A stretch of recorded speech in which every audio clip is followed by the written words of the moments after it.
has been left open on his coaching team for his former Ireland number 2.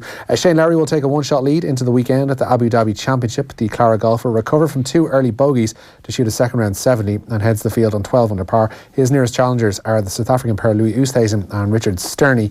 Paul Dunn missed the cut, however, after his second consecutive 73 left him on 2 over par. And finally, the World Anti-Doping Agency say they've successfully retrieved the necessary data from the Moscow laboratory. WADA President Craig Reedy says it's a significant breakthrough for clean sport. Russia had delayed access to the lab around New Year's, missing their original deadline over concerns about computer certification. WADA says they'll now embark on the second phase, which is the authentication and review of the data to ensure it is complete and that it's not been compromised. They say, though, that process may take some time. All right, cheers for that, Richie. Time for the football show. The Football Show on Off the Ball. Brought to you by the new and improved Boyle Sports Bet Builder. Now with 44 markets to choose from on every match. I'm prepared to do anything I can to play for my country again. Do it then. What about your start to the game? It wasn't bad, was it? Why should an honest answer be a mistake? How can a modern day manager not have a mobile phone? Why should he? Hi, you're welcome along to Thursday's football show. Kev is in studio. How are you? Very good, Nathan, yeah. Good. And Dr. Alan Byrne is with us. Hey, Nathan. It's very rare we have a actual makes real me life nervous. doctor. When someone actually knows quite a lot about me personally, it makes me very nervous. Well, it's interesting. When we're live on air, yeah. People will recognise your face, anyone watching on our social channels, I'm sure, from following the Irish team. You've been the senior team doctor for what, 15, 16 years at this stage? In my 16th season, Nathan, yeah. Since Brian Kerr took charge. Brian was a few games into his tenure when my predecessor, Martin Walsh, stepped down after, I think, 13 years. So, yeah, I started working with Brian and still here.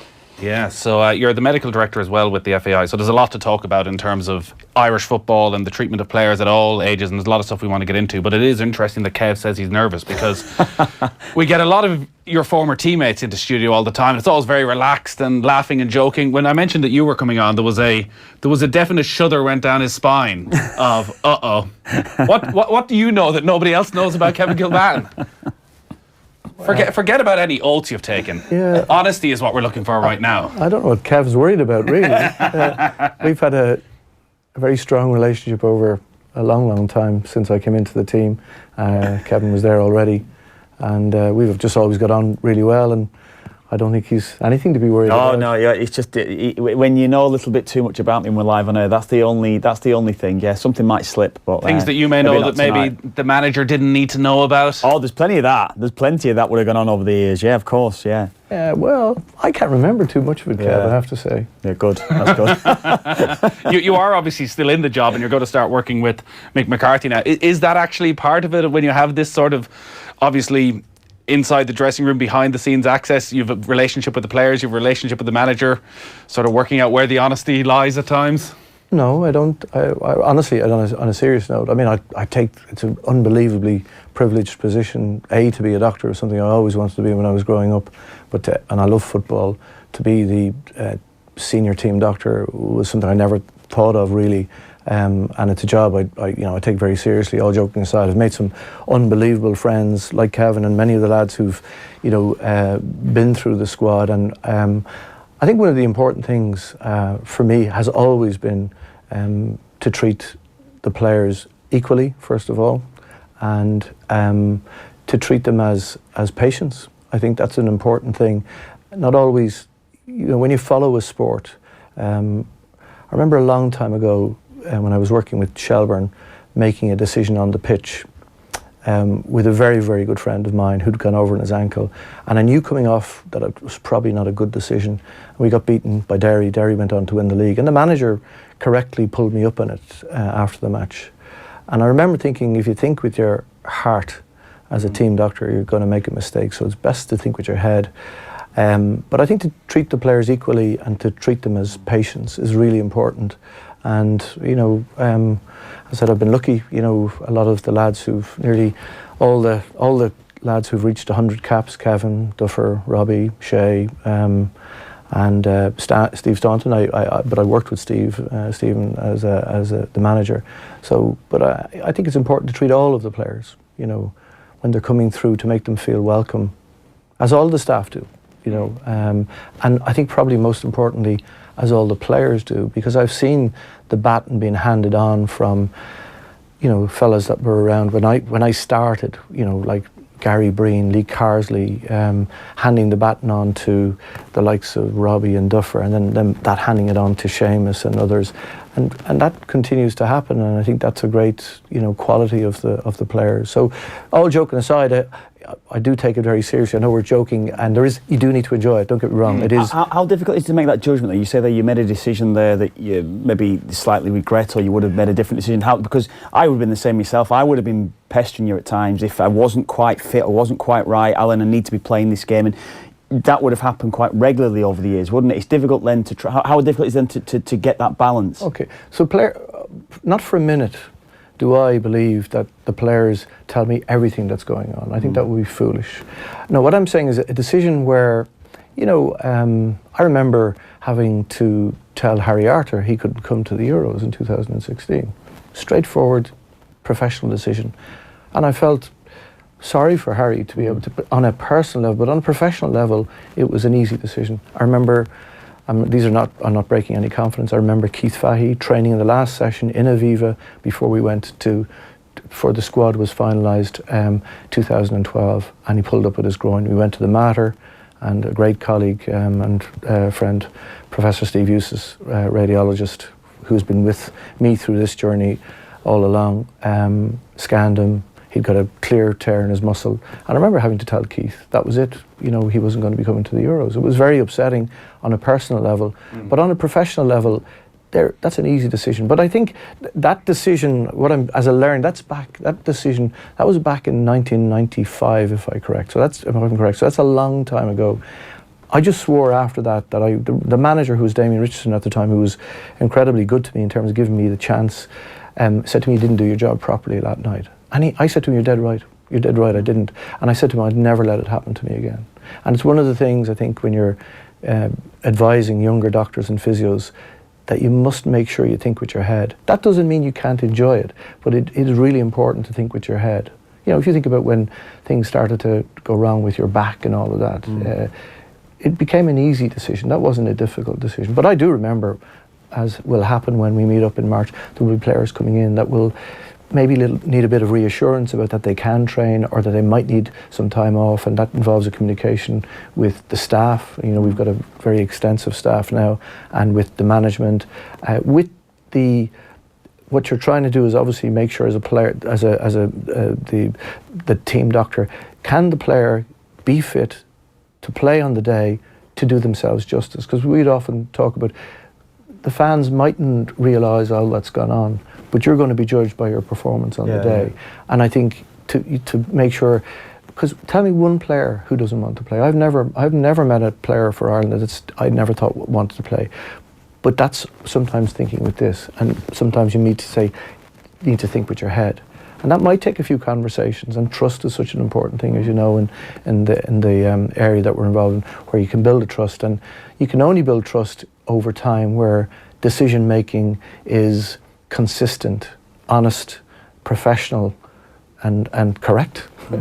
It sounds as though that very early incident in your career then with Damien Richardson, it's crucial, because you find yourself then in this red hot atmosphere and the emotion of football, and you're running out at the Aviva, or you're at a European Championship, and the weight of a nation. Everybody wants everything to be perfect. Everyone wants everyone to be fit, and a player goes down and it's an important player and you want him to continue, and you probably want him to continue. To have had that set in stone from very early, 20 years previous, that no, I know I've got to make this with my head. It was a lifelong lesson, Nathan. I'll never forget it, because Derry went on to win the league that year. I learned an awful lot of what I did at that Shelbourne team, made some incredible friends. In fact, the player it happened to became my best friend, and it was an incredible lesson, and one that a very valuable lesson. So yeah, it's funny when you talk about running onto the pitch. I don't get the sense or hear the crowd or hear the noise. It's just about the player. Just doing your job. What about the other side of it? You say with Damien Richardson taught you something valuable then, that if you've ever felt pressure from a manager to, not necessarily trying to put a thought into a player's head, but basically trying to get a player fit when they're maybe 50-50, maybe even 70-30 against, when there is a chance, but you might be pushing it a bit too far. But they may get through that game. They may or may not, and you're under pressure from a manager. So I understand all of the managers want the players fit. That's a given. I understand the players want to play. And what you're trying to do is make sure that you make a clear judgment, that you don't let that interfere with you or that interfere, that you can justify your decision. You must be able to justify it to the player first and foremost and to the management, because there's a responsibility to both the management, the players, the rest of the staff, the association, the country, you know, the fans. But it starts off, and I'm going to go back to some of the principles, the player is the patient. So forget about football for a moment, and you walk into my office in Temple Oak and we have a discussion, and it's clear that you need to go and get a scan for your back and we need to do this. So it's a clear decision. And all I'm just saying is you just need to apply that same clarity about your decision making and not let the emotion come into it. Because if you do that, I'll give you an example of how that was a bad mistake. But that's a hard thing to do, from me walking into you in Temple Oak and missing 2 days of work. It doesn't have any great bearing, whereas missing a major match, I would say on the opposite side of that as well, I was it was before Giovanni Trapattoni's first competitive game. We were due to play Georgia in Germany, and I fractured my cheekbone. So I fractured my cheekbone on the Saturday playing for Hull. And I just dropped Alan a text, actually. So I dropped him a text. I was actually thinking more about the Irish game the week after for that Georgia match. So I dropped Alan a text. Alan, look, I'm out of the game. Fractured my cheekbone. That's it. And so anyway, I think I was on I think it was maybe I rang you that evening. I think we had the conversation that evening. I'll maybe let you take it up. But I think Alan assured me in a way that, look, there's a chance you might be fit for this. This is not an injury that's actually insurmountable here. That was the thing, we had the conversation immediately, didn't we? You text me, it was a Saturday actually, and you text me almost the game was over, you'd fractured your zygomatic arch, like a cheekbone there. So it can be a crack that can drop, it might need to be lifted up, whatever. If you remember, there was a little bit of pressure at the time for you to have other medical tests and the doctor we were having a bit of a dispute, and I had to remind him that you could do a blood test for this, you didn't have to do a scope. And so that was September 2008, if I remember correctly. We would play Georgia in Mines because there was a war going on in Georgia, and Montenegro was the second. We won 2-1. So what happened is, when you came in, we went to St. James's Hospital, and I think this is really important. There's so many people help us out, Nathan. It's unbelievable the amount of people that have helped out over the years. So the maxillofacial surgeon got his technician to spend I don't know if you remember what we did. You got measured for a face mask, 2. We said, we'll get 2. You came up to my house for lunch. And then we went back and got fitted. You played against Georgia and you played against Montenegro. And I suppose that's not a difficult decision as long as that the fracture wasn't depressed and you didn't need surgery. So it was an undisplaced fracture, and all we were doing was protecting it. And obviously I discussed it with the maxillofacial surgeons. I wasn't going to put you at risk if I thought that was going to be a problem. But I felt that until we met, we wouldn't know that.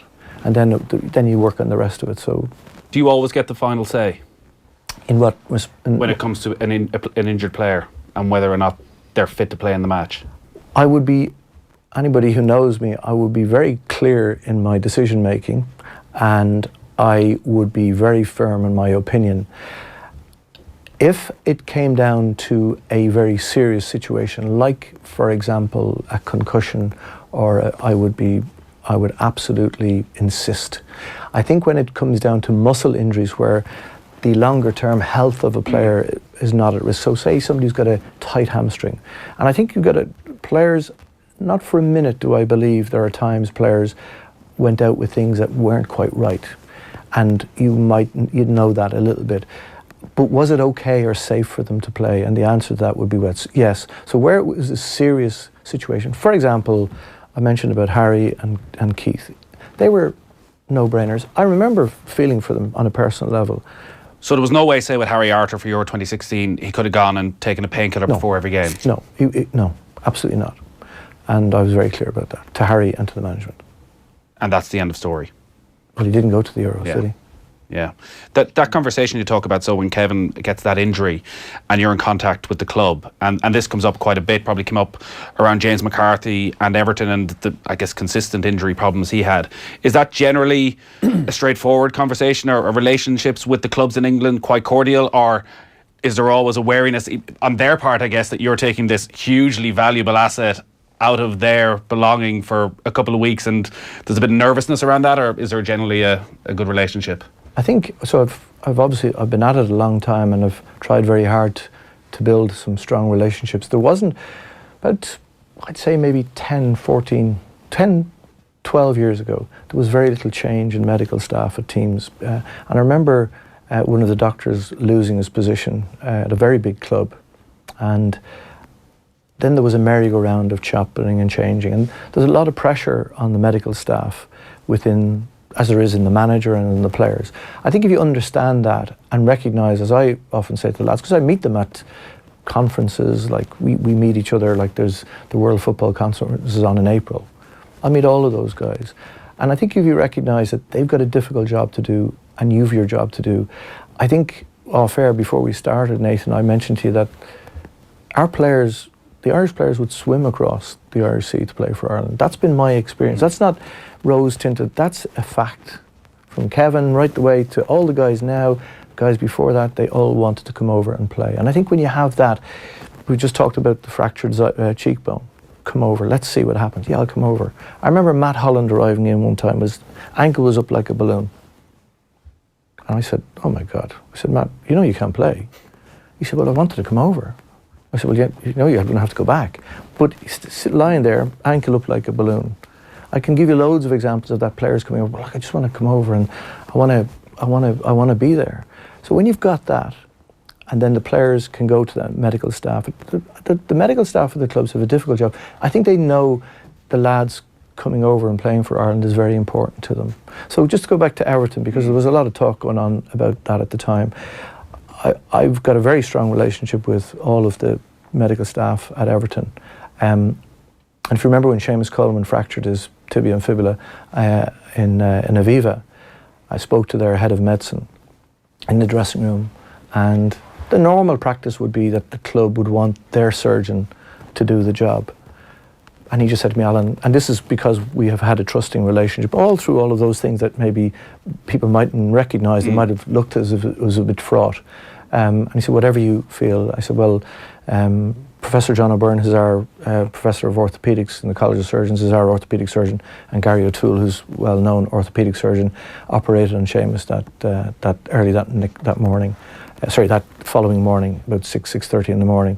And that showed Seamus would be a very valuable, if you want to look at it this way, asset on the Everton balance sheet. I hate to think of Seamus like that, but that's, you know, if you want 30-40 million pounds worth of an asset. It's the reality of it. And you know, and I think, you know, they were very happy for us to operate on Seamus. And then he spent his time in Ireland, and we looked after him while he was in Ireland before he went back to Everton. And, you know, so it's a long building up of a long-standing relationship and trust. And I think you have to recognise that the medical staff of the clubs, it's tough for them, Nathan, I think. So if there can be professional differences. Ultimately, it's a bit like if you make a bad decision as a doctor, well, you know where that ends up, in court. So, and not that should be a way of making decisions, but you need to make good decisions. And if you can justify your decisions and they hold up to good standard of medical practice, well, then I think you can stand over those decisions. So there have been some robust conversations, but I wouldn't say there have been any, you know, I've got great respect for the people working over there in a very difficult situations at times. Yeah, and I guess we love a little bit of controversy, but you're all smart guys and you stay in your positions, it seems, for generally quite a long time, whereas managers tend to come and go and can say things and can throw things out there, but you have to have your own more long-term relationships. Well, I never went out. I mean, I never knew how long it was going to last, Nathan, and I still don't know. And if Mick McCarthy didn't want me or the rest of the staff there, we have a lot of experience. There's a lot of experience within our group, built up over many years, and you need that when you're going into qualifiers and big games. And And so, you know, ultimately, and I have to say the board of the FAI, I think, have each time recommended the medical staff to stay on, and thankfully the management have been happy with that. But I never had a plan. I never thought I was going to be in this position. So I'm very, you know, appreciative of the position I'm in, as are all the staff, I think, and we never take it for granted. That night when Seamus Coleman broke his leg, that must have been one of those nights where that night, and thinking with your head, not your heart, comes to the fore when you walk out and you see exactly what's happened. And I guess even from the pictures and from you being a foot away, do you realise instantly that this is a broken leg, this is a catastrophe for Seamus? I suppose again, and I it's like as if the ground is in silence. I can't describe it to you. It's like as if you don't hear anything. So I remember running onto the pitch, and Seamus will tell you what he said to me. He said, "I've broken my leg, Doc." And I said, "I know." That's actually that was the conversation, because anyone, third-year medical student, could know he'd broken it. You don't need. So it's just your job clicks into gear. We've got massive support, like Professor John Byrne, who I've mentioned, Kieran Murray, who's been with the senior team for 20 years. We've got, you know, consultant anaesthetists, trauma people, frontline emergency medical technicians, all. And we've got a plan, you know, we've a written plan that says we do this, and this when this happens. So, yeah, you know, I think the aftermath, sometimes you might reflect on it, but at the time, I can't say I think about it. In fact, I often think the ground is silent, and I know that sounds really odd, but that's... Do you know, in relation then to some of the injuries, I'm thinking of freak injuries that you've dealt with in the past as well, would be the Shane Duffy injury that was on the training ground up in Malahide at the time. Yeah. I'd just actually come out of the squad at that time. I just finished up playing, but how was that then? Obviously, you're away. You wouldn't necessarily have everything available to you on that pitch at the time. I don't know, you tell me any different, but at the stadium you're thinking you've got everything available to you. You've got ambulances or whatever it would be you'd need at that time. But this was a freak. This was totally different. For people who don't remember, this was basically, it was like a sunny May evening out in Malahide. It was a behind closed door challenge game. There was a few of us there, media, who were allowed watch on for, I think it was a developmental Irish team. There was a lot of young players. It was a League of Ireland against an amateur. Against an amateur selection, and this was a absolute, happens every match. Defender and goalkeeper collide. Yeah, so it was the junior international team, and we had prepared in the same way we normally do. We had 2 ambulances on site. John Sorry, I didn't know. Say that. That's this right. Yeah. John O'Byrne was. There is a good lesson in it for all of us, I suppose. John O'Byrne, our orthopaedic surgeon, was there. We had all our medical equipment, and of course, again, it's different when you get to know somebody really well over time. Shane was 19, and it was almost like a third string, with no disrespect to that group, second stroke third string. And I remember going over to the physio of the junior international team, and I introduced myself, and I said, "Look, if you need anything during the course of the day," I said, I'm more than happy to help out." And it was a free kick, and the keeper, I think, came out with both legs up, as his style, and it looked like, it was hard to see from the sideline. But I remember when I looked back in the video, Kieran Murray went onto the pitch first, and if you count, he makes a decision at about 11 seconds to go like this to me. But I know now we're onto the pitch. Within about the same time frame, I turn around and say, "I can't tell you why I knew. Darren O'D," and this is no disrespect, Darren walked by, he said, "Don't mind him, Doc, he's just winded." I swear to God, that's as Darren might say, because it looked Darren O'D just tweeted us tonight, by the way, to tell you, did he? that you're the best doc around, so I would say... Sorry about that, Darren. I would say that, yeah. No, he didn't. He says what footballers say. It was a typical thing, and to be honest with you, that was, if you're asking, looking back on that, because Shane nearly died, and without John O'Byrne's decision making in the ambulance, and without the matter and all of that, Jerry McEntee, who did the surgery, he would have died. I mean, he bled 3.5 litres into his abdomen. One of the weirdest parts of that night was the manager had given us the night off, and I was meeting my wife with one of the kitmen, Mick Lawler, and his wife, go out for dinner. I said, "I can't go, I've got to go to the matter." So when they found where the problem was, they were going to operate, and I was with Shane's dad, if I remember correctly, his uncle, his nephew, Pat Costello, who's the head of FAI operations, I think, at that stage, myself and John O'Byrne. And we're in Phibsborough, and I'm trying to think what we do. So this is ridiculous. We went to Eddie Rockets to have a cup of tea because I didn't know where else to go. So we're sitting there in the booth, and John Byrne gets a phone call after about 20 odd minutes, and he goes out, and we can see him walking up, and he comes in, and you know when somebody's walking, and as he got closer, I wasn't sure what he was going to say. He said, they found everything is fine, they've stopped the bleeding, Shane is fine. And we ran out of the Eddie Rockets, jumping around like, Shane's father said to me, Alan, it's like winning the World Cup. And I said, Brian, I think Brian is, I said, it's Brendan, I said, it's much bigger than that. And you're talking about Everton, actually. The chairman of Bill Kenwright. He was in LA, he rang me about half an hour later, because he'd heard about it, and so we went in to see the surgeon, Jerry McEntee, who was unbelievable. The next day, went in twos to see Shane, you know, and Dick Redmond, who Kevin would know, Kipman, everybody knows Dick. They had to cut the jersey off, so Dick was giving out about having to cut the jersey off, and Shane, I remember Shane saying to me, he said, Doc, I'm sorry if it was too much trouble, you know. His big scar here going like, I said, too much trouble, you know. So a few days after that, it definitely dawned on me that he could have died, you know.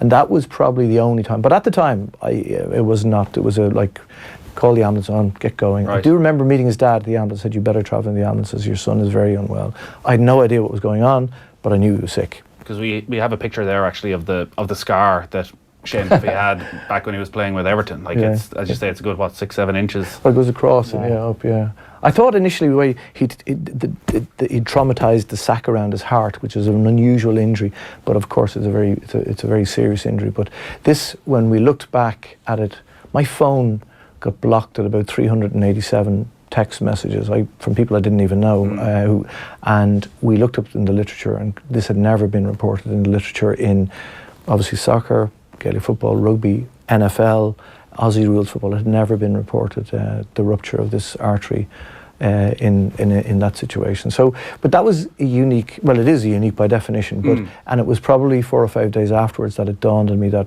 you know, a funny thing, my wife had organised a surprise 50th party for me, and it was a few days after that, which I, you know, for lots of reasons, I was thinking it would have been really something we couldn't have had, you know.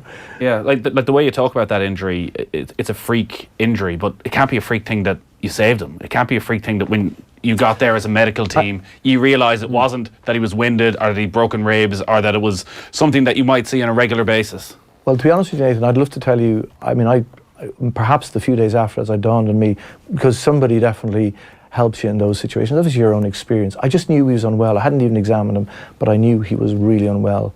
And I'm just glad that we made a decision. I'm not just Kieran Murray, myself, all of the people who helped out. John Byrne made an unbelievable decision to change direction and go to the Mater as opposed to Beaumont. Not that just that's where the expertise was, and obviously Jerry did the surgery, you know. So. Well, he's certainly making the most of his second chance. That's sure. It's great to. Sometimes when he's on the treatment table, when he pull up. No, I said.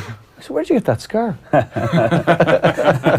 Occasionally. Yeah. You'll never ever forget it. One of the reasons why I wanted to get Jim was because your name came up quite a lot talking to Kevin or Keith Andrews or Brian Kerr or John Giles, and they all speak so highly of you. And for some reason, I don't know why, I would have thought like sport is quite cold at times, and relationships, you move on with your life and you might stay mates with a couple of your teammates, but everybody else you sort of move on from. But it's very much not the case. It seems you have a deeper relationship with these players, a very personal relationship. I've made a lot of friends through football. I mean, it wasn't something I'd planned. We've stayed in contact after football because, you know, we had a friendship through it as well as a professional relationship. And the same with Brian. You know, I mean, I've known Brian since he was in the League of Ireland. I always love listening to talk about football, love listening to him on the radio. Football is important to me. I love football, but I love footballers. Your dad was steeped in football. My dad was massive influence. I mean, all I can remember is going to football matches. Played in the Leinster Senior League, managed Shelburne. You played yourself for Stella Maris as well. I played for Stella Maris, yeah. But actually, John Anderson was at the Soccer Writers there, and he was the captain of the team, and Dave Henderson, a few others. But no, I was useless compared to those guys, and I mean it, properly useless. Your dad, Johnny, was a Shelburne manager. My dad managed Shelburne twice. He was the assistant manager at Rovers with Gilesy for 3 years, and then he got the chance at Shells. But I mean, long before then, all we ever did was go to football matches, go to training. So it's all I can really recall doing. You know, my dad was a goal scorer. We used to go to the back of the goals. I'd be playing him because he'd always score. So it was. They brought it. Leicester Senior League brought out some centenary booklet. I don't know, 10 years ago, whatever. And they showed a 1963 team, and I was the mascot, and I was 3 years of age then. So you can figure out who old I am now. But yeah, football and footballers. I like footballers. There's something that endears me to them, and if you can help them out, no matter how talented or, you know, I mean, I deal with a lot of amateur footballers, and playing football to me was important. You know, the weekend was important. So if you can't get to play, it used to be like it ruined the weekend. Yeah. So it's nice to be able to be working on something you love. And it's obviously then those friendships are a very personal thing. Is there also a professional keeping in touch when players retire? That making sure that, because it can be quite a steep drop off that cliff when they retire as professional footballers, of just making sure that things are still ticking along for them? Yeah, I mean, definitely I would have come across a number of players who, I think we were I mean, I sent Damien Duffer a text last night just to see how he was settling in, because I've known Damien such a long time, same as I've known Kevin, and, you know, settling in well, and big thing for him to move his family over there. But at the Liam Miller tribute game, I remember asking Duffer, I said, do you miss football? Now, just because we were in now the dressing room environment, you know, and it was like, it was great to see everybody there. And he said, I don't miss the football. He said, I just miss the focus that football gave me. And I thought that was a really good answer, you know, because it's such a void, you know, to replace that. And most footballers, my career as a doctor, really, once you do your postgraduate stuff, it starts around 32 or 33. A lot of footballers are finishing then, and then it's filling that gap, you know. So it's a very significant problem. Do I keep in touch with the players? They keep in touch with me. Usually they want something, and I mean that. But I'm very happy to. I don't think just because they're not with the team that we should end that relationship, because it's a long-standing relationship, and I think they know I would do anything for them. You know. I think we've got to take a break now in a second, Owen, but I do want to get to you maybe after the break around mental health and the issues around football now that we're seeing constantly as well. So maybe we'll... You can stick with us for another while? Of course, yeah. We'll take a quick break. Football on Off the Ball. Brought to you by the new and improved Boyle Sports Bet Builder. Now with 44 markets to choose from on every match. News Talk Breakfast. I do not condone drink driving, but I think we need to keep a balance on our crimes and on the detection. I would like to see more activity in the area of illegal dumping and in the area of young people being offered drugs. Is it seriously your contention, Minister, that the Gardaí would have a better chance of catching illegal dumpers if there wasn't roadblocks of catching people drink driving? What I'm saying is that a concentration on other illegal activities needs to be put in place as well. News Talk Breakfast with Shane Coleman and Kieran Cuddihy. In association with AIR. Back tomorrow from 7 on News Talk. Shane Byrne here to tell you about the Rugby Legends match at the RDS on February 1st. Join me and an array of Lions, Grand Slam, World Cup winners as we raise funds for rugby-related charities, including My Name is Doddy Foundation, aiding research into motor neuron disease. It could be your last chance to see some rugby greats like Gordon Darcy, Mick Galway, Mike Tyndall, Josh Lucy battle it out on the field. Rugby Legends at the RDS, 7 p.m, February 1st. Tickets available on ticketmaster.ie, #Rugby Legends. January. It may feel dull and dreary. It may feel like ages till payday. But at least the January sale is on at appliancesdelivered.ie. And if it's bargains you're after, it's bargains you'll get. With up to 15% off TVs, 25% off washing machines, 25% off refrigeration, and up to 30% off dishwashers. Make January great again, at least for a few hours. And check out our health and wellness range. The January sale, now on at appliancesdelivered.ie. Every journey, everywhere in Ireland is always within reach. Behind the wheel of a 191 BMW. Because right now, every 191 BMW is available with new reduced prices across the range. From exploring all possibilities in the newly arrived X5, to the brand new 3 Series, available to order now. Your new BMW is always within reach. Find out about reduced prices at discoverbmw.ie. I will never see my wife and daughter again. Unaccompanied learners can lead to unaccompanied lives. And now the law has changed. Gardaí have the power to seize a vehicle driven by an unaccompanied learner. What's more, the owner of the vehicle faces prosecution and a fine of up to €1,000. Don't drive unaccompanied and never loan a car to an unaccompanied or unlicensed driver. From the Road Safety Authority, visit rsa.ie to see Noel Clancy's story. Fed up with not getting much for €1 these days? Well, now you do with Everyday Savers from Dunn Stores. Over 1,000 quality everyday items, many for €1 or less. Like fresh Irish eggs, just €1. Wholesome Irish porridge oats, a tasty €1. And fresh lamb's lettuce, just €1. Plus, you save even more with our €10 off every 50 grocery voucher. So for healthy eating and great value, save with Everyday Savers from Dunn Stores. Always better value. See online for terms and conditions. Minimum spend required. With Virgin Media, you can build up the entertainment and tear down the price. Switch to Virgin Media today and get superfast broadband and TV for just €49 a month for an awesome 12 months. The sale that stacks up. Now on. See virginmedia.ie and check out how our mobile sales stacks up too. T's and C's apply. See virginmedia.ie. 12-month contract. Offer ends 27th of February 2019. Off the ball. This is News Talk. Welcome back to Thursday's football show. We're being joined in studio by Dr. Alan Byrne, who is the senior team doctor with the Republic of Ireland international side and also the FAI's medical director. A lot of texts coming in. Lads, the studio IQ has just gone up 200%. Very harsh from Phil.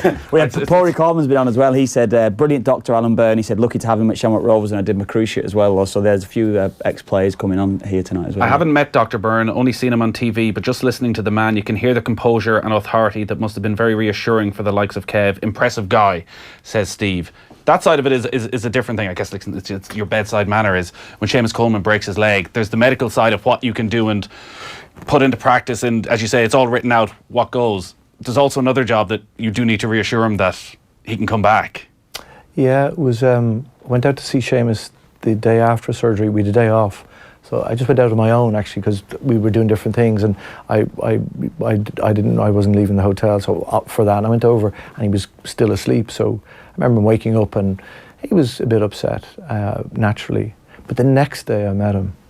Next day the staff went out to see him, and the players went out as well, and he was very clear, back focused about how he was going to come back, and I think as well, support from his family and his wife's family, incredible. We went up to see them in Donegal, and it was unbelievable. Myself and Kieran went up to sort of look at his wound and all that, and sort of communicate with Everton. But it was he knew he was going to do well, and you could see where he came from and why he is the guy he is. You know, surrounded by really good people. You know, we had a great afternoon there. Fantastic, you know. You're clearly incredibly passionate about Irish football and football in general. Are you allowed to show that as a team doctor on the sideline? Yeah, somebody sent me a good while ago a picture, I think when Wes scored against Sweden. And I've known Wes obviously when he was in the League of Ireland, and I look like a complete madman. I mean, I look like a lunatic, but yeah, of course you are. Listen, you have to enjoy it, Nathan. It's important because, you know, you sort of go out, and the lads go out on the pitch, you're the support staff, and the difference in the atmosphere, the plane flies on its own on the way back if we win or if it's a good result, isn't that right? Yeah. And, you know, then you think of the next game and we have a chance of qualifying, and yeah, of course you have to enjoy it. And if it's not a passion for you, I think you might be wasting your time. Just for the break there, I spoke about players or ex-players, well, mental health issues and things like this. Nathan touched on something about aftercare and people and lads still staying in contact with. I would have had it to an extent myself. Back injury that ended up finishing me playing. Issues that would have had. You spoke about Damien coming to you about the structure in life. So, what is being put in place now? What are we seeing now differently than probably what we saw 20 years ago with young players coming into the game and the mental awareness I would have thought that's been put into those players now? Yeah, I don't know if there's anything specific in terms. There's greater awareness, I suppose. That's one of the first things.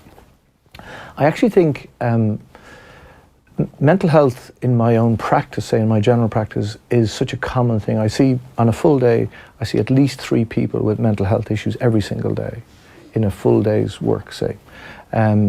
So it doesn't surprise me that footballers would fall into that category. I think, I don't know if we were talking off air, or maybe I mentioned it, that at 32, 33 years of age, as a doctor, your career is sort of getting off the ground. As a footballer, it's finishing.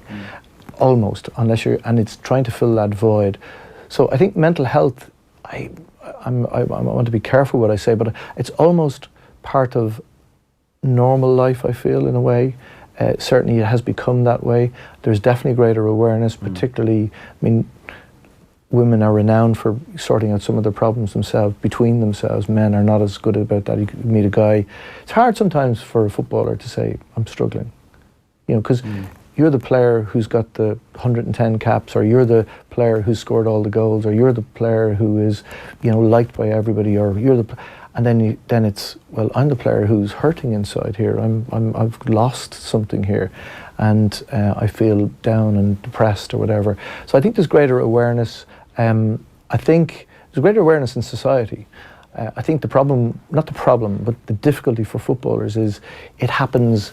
It's like adulation, like that, and also, I think to succeed as a footballer, I believe you have to be obsessed. You have no chance of making it if you're on that. You have to have ability, of course, but you must be obsessed. So things like families can suffer, family relationships, personal relationships, all of those types of things, because your family becomes the club and the players or the squad, or the staff, and then that's gone. So I don't know if there's anything definite in place. I think that depends a little bit on your network, if you like, and if your network is good and people recognise, and you can pick up the phone and say, look, I need a bit of help here. And we've had, at Shamrock Rovers, where I have been working as a consultant for 19 years, in the academy, they've been hugely supportive of the whole mental aspect, health aspect, and we're actually running a conference, the FAI, on for the doctors and physios, for the international doctors and physios and League of Ireland doctors, on the adolescent elite athlete. And Mary Larkin, who's a psychotherapist and counsellor and who's treated a lot of young players, is speaking at that, because obviously we're talking about physical aspects of rehabilitation and injury, but the mental health aspect of it. And maybe 20 years ago that mightn't have been on that agenda. Whereas I think it most definitely needs to be now. And what sort of issues are you seeing in that sort of younger age group of, I guess, wannabe footballers, the incredibly talented, want to live the dream, but I guess for the vast majority of them it simply won't happen? Yeah. The same problems that you get in an older cohort, except it's happening at a younger age. So depression, anxiety, drug issues, alcohol issues, gambling issues, all of the above. Insecurity, so exactly the same things that happen. I feel it happens a decade or 15 years earlier. I'm not saying it doesn't happen in young people, of course it does. Is it magnified then on them because of the pressure of wanting to be that professional footballer, that basically that age between 15 and 19 is either when you make it or you don't? Yeah, I think it's for players who when I started at League of Ireland, there's a lot of players who were coming back from England, and they were devastated by the sense of failure and having to, face their friends. And they'd gone off to a big club and now they were coming back. I remember one player, unbelievably talented, one of the most talented players in the League of Ireland, being handed his first pay packet playing with Shelburne. And he'd been a really very, very good player, had played in the old First Division, and handed it back to the guy who was given, said, I don't want that. Because he couldn't get to grips with the fact that now he seemed to be a failure. So I think it's a part of normal life, Nathan. It's just, it comes at a bit earlier, and maybe for different reasons or overlapping reasons. And there's perhaps greater, footballers, and this is not being disrespectful to them, live in a little bit of a bubble where life can't be real. You were joking about Kevin make me coffee before we came in. I'm sure Kevin makes you. but footballers are used to getting things done for them, and then you end up with, you've got to do it yourself. Well, how do you cook? And where is my passport? And all those types. And that might sound to the non-footballer as being ridiculously spoiled. But that is the world of football. So when you take that away, that support system, the chances of falling off the cliff quickly are very, it's a steep fall. We'd love to talk to you more about that and about some of the other initiatives as well, because, as I say, you are the medical director of the FAI, so there's a lot of things around cardiac screening that we might come back to over the next couple of months. Obviously, March is what everybody's thinking about in Gibraltar and Georgia. Your job, though, I presume at this stage there is still a role there. You're liaising with clubs. You mentioned Shane Long goes down last night. Your role is to call Southampton, find out, report back to Mick McCarthy? Absolutely, yeah, on a regular basis, every weekend and during the week. Because the manager will need to know if wants to go and see the players, and if that trip will be worthwhile, if he's going to be in the squad. Obviously, the clubs have their own. They want to make sure that they have to protect if you like, whether the player is going to be in the squad or not, so that they don't give away too much to the opposition. But again, that's where the trust I was talking to you about comes in, and I think that's an ongoing communication. It gets much more intense closer to squad announcement time, because now we really need to make sure players are playing so they can be included in the squad as the manager wants them to be. We barely even mentioned Giovanni Trapattoni. I felt it was going to be an hour in the Trapattoni era alone. I know. Well, that would be interesting. We might come to that the next time as well. Alan, thank you very much for coming in. It's been a really good insight. We're getting lots of good texts in as well. That's great. Well, thank you very much for the invitation. Thanks, Kev. We'll take a quick break. Off the Ball on News Talk. Thinking of finance for a new car? Then visit mypcp.ie first. A new website brought to you by Renault to help answer all your questions about PCPs and tackle any myths you may have heard. In just a few clicks, you can estimate your current car's value and match it with a new personal contract plan. Get closer to the car you want. See mypcp.ie today. Finance is made under a hire purchase. Terms and conditions apply. Deposit required subject to lending criteria. See mypcp.ie. For the time spent together. For the discoveries along the way. For the stories you'll take back home. For anyone planning their next holiday, sail and stay in France and save 15%. Visit brittanyferries.ie now. It's a new year, so it's out with the old and in with the new. At CompuB, your Apple experts, you can now save up to €500 on any new Mac by simply trading in your old Mac, as if upgrading wasn't reward enough. CompuB, real value, real service, and real Apple experts. Minimum trade-in value €100. See CompuB.com for full terms and conditions. At Energia, we've always been the power behind bigger savings for small businesses. But want to know the secret to even bigger savings? Come direct to us. Call 1850 363 744 or visit energia.ie/business. Energia, the power behind even bigger savings. Standard terms and conditions apply.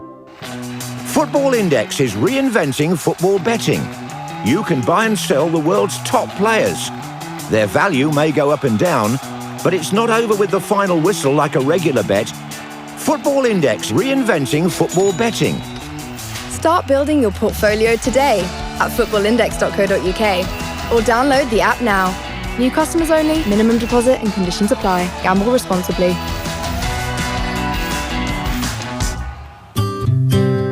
Stay with me, my love. I hope you'll always be right here by my side if ever I need you.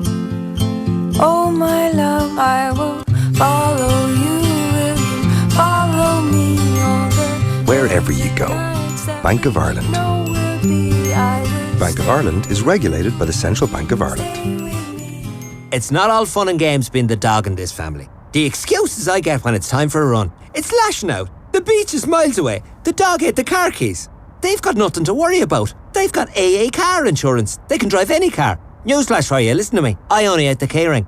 And I'd do it again. With AA car insurance, our members get fully comprehensive insurance to drive other cars too. Go to the AA.ie. Who's got clever car insurance? Excludes value product. Acceptance criteria, terms and conditions apply. AA Ireland Limited Trading as AA Insurance is regulated by the Central Bank of Ireland. Off the Ball. This is News Talk. Yeah, you're welcome back. That podcast with Dr. Alan Byrne will be up very shortly on offtheball.com. Really good stuff from him. We'll definitely get him back in over the next couple of months. Obviously, being the team doctor for the Republic of Ireland, he's going to be a very smart guy.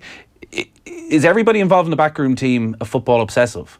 Oh, yes, definitely. Because I was thinking there when you did your table quizzes, I would want him on my team. Yeah, when we used to... Well, Alan probably would have wanted. Alan would have wanted me, and I would have wanted him. So we invariably ended up on the same side. So why did he want you though?